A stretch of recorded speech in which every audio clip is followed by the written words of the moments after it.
The creatine is irrelevant. So, of course, I am coming for everybody's favorite supplement today, just a little bit.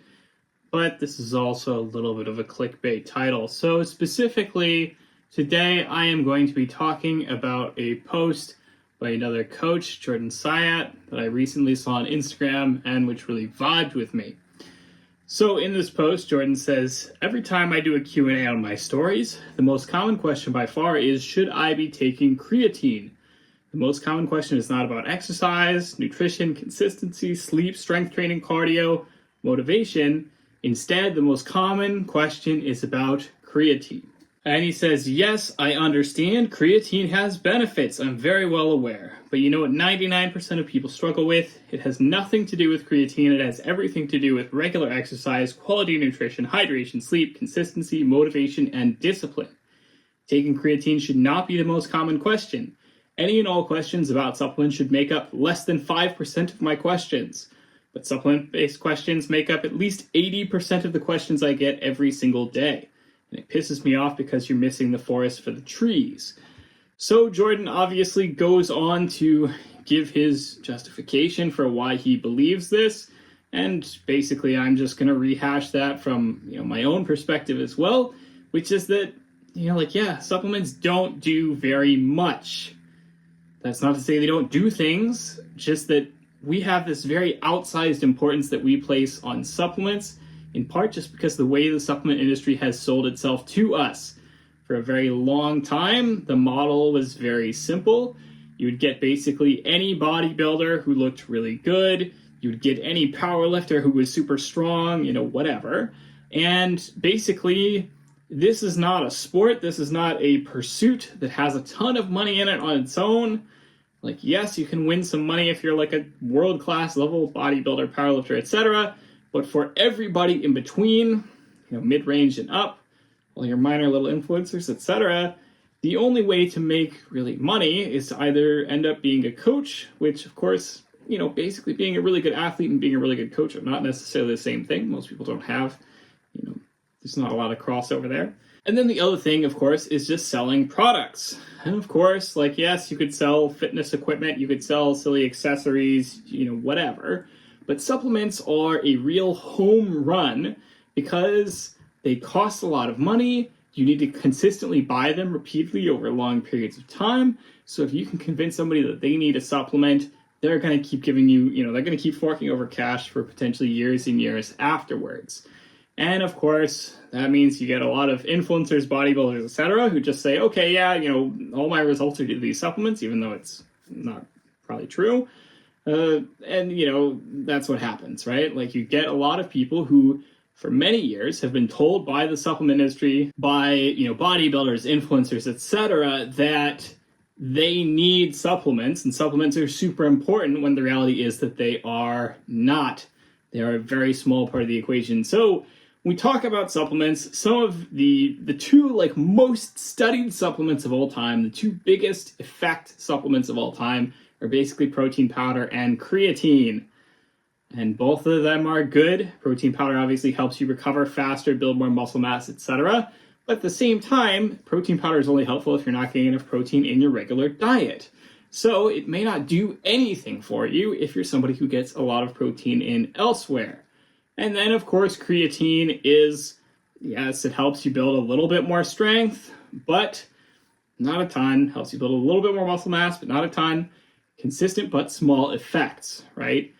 Virtually every single other supplement out there doesn't do much of anything. So when we talk about supplements, we are really realistically talking about, kind of like Jordan says, probably 5% of your results or less. But again, everybody has this big focus on supplements because we've been told by the supplement industry that we need to focus on supplements and so on. And as a result, it becomes this huge thing. Everyone's asking you about supplements. Everyone's oh, what's your stack, whatever. And obviously that's changed a little bit. I would say people are catching on a little bit more. I would say that nowadays there is a lot more avenues for your average fitness influencer to earn money. And as a result, not nearly as many people have to shill supplements. But, you know, like, it's still obviously a very real thing that a lot of people have to deal with. And of course, I do want to then break this out into a broader point, which is about how people hyper-focus on, am I doing things perfectly right? Am I doing the perfectly optimal thing? Versus actually just optimizing for the basics that you need to see results over time.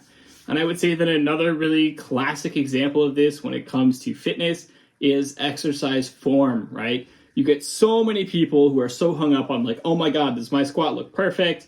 Oh my God, you know, if I deadlift, you know, just slightly wrong, is my back gonna explode? You know, oh my God, am I, you know, doing rows or wrong or pull-ups or, you know, whatever. Every single movement under the sun, people are constantly worried that they're doing things wrong. And that's not to say you can't do things very wrong.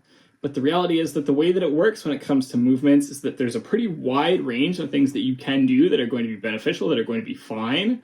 And in particular, obviously, there are some people who may fall, you know, maybe a little bit on extremes of that range, simply because their bodies are built a little bit differently than the next person. They may have to squat slightly differently than the next person, simply because their body is built that way, right?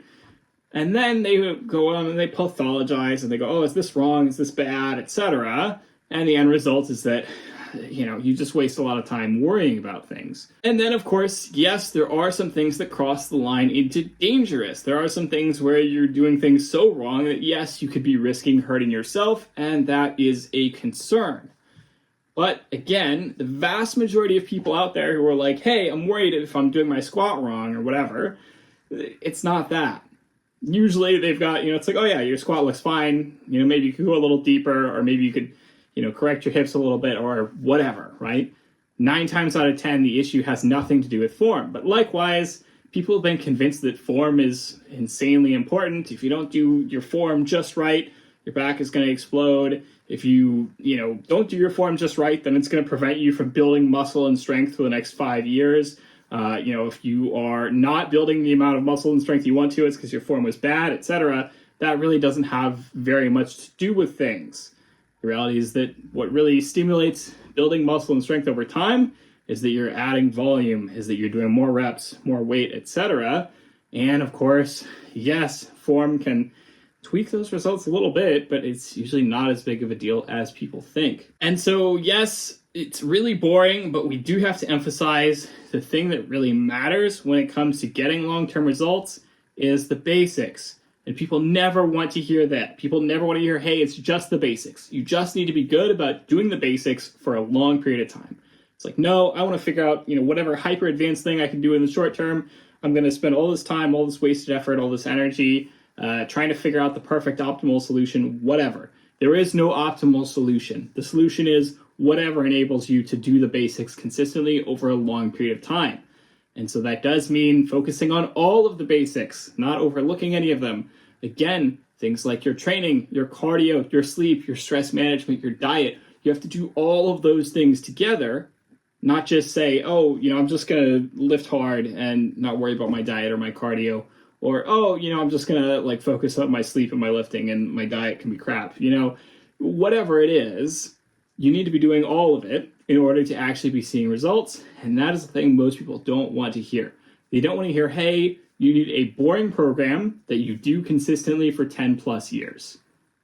That's really all it is. You need a boring program that is structured, designed to suit your goals. There are hundreds, thousands of them out there on the internet, and you just need to follow it for a long period of time. So really the question is, what is it that can motivate you? What is it that can get you to do that for long periods of time? And then on top of all of that, yeah, you can take a little bit of creatine and you can get slightly better results as a result over that long period of time, right? But the creatine itself is not anywhere near the make or break question. It's not anywhere near the most important topic you should be thinking about.